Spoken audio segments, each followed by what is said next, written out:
So it's December again. I know you are opening your piggy banks. You are collecting all the money you have saved everywhere because it has to be a dirty December. At first, let me say, good job.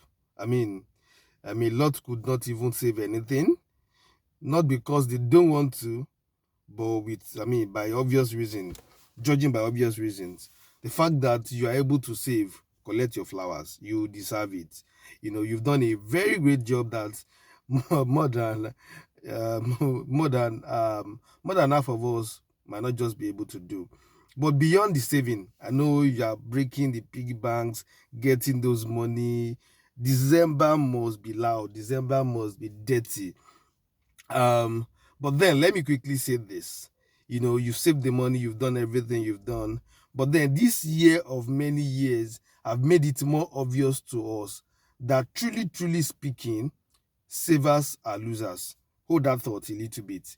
The inflation rates that happened this year alone has proved that beyond any reasonable doubt. Anyone should not argue that anymore, because I'm sure your savings did not get you as much interest compared to the inflation.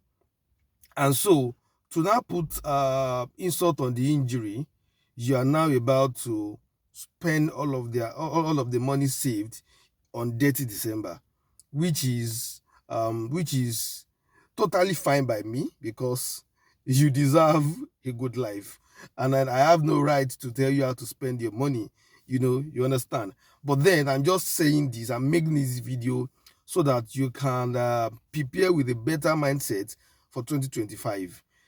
Money is worth saving, but much more than saving, money is worth investing. So the least you can do with the money you can save is at least for it to earn you something close to the rise of inflation, or something to balance, so that you can keep the value of your money. There's what we call the time value of money. Apart from that, you can at least keep the value of your money.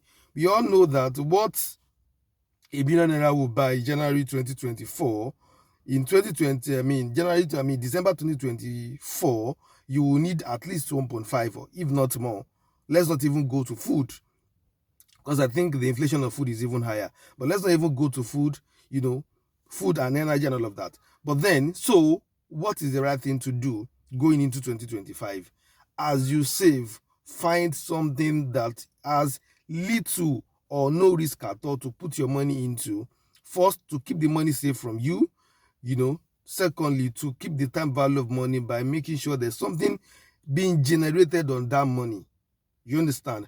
And then thirdly, make sure that whatever you are saving for, it's for something that can generate cash flow at least, or capital appreciation. There's a lot more that I will share concerning this in the next videos I'll be dropping. But then this video is just going to be as short as possible, just to change your orientation, just to be able to allow you, to tell you there is more you can achieve with your money than just saving for a whole year, collecting money with reduced value, and then still eventually blow it. So this year, you have decided nobody can change your mind.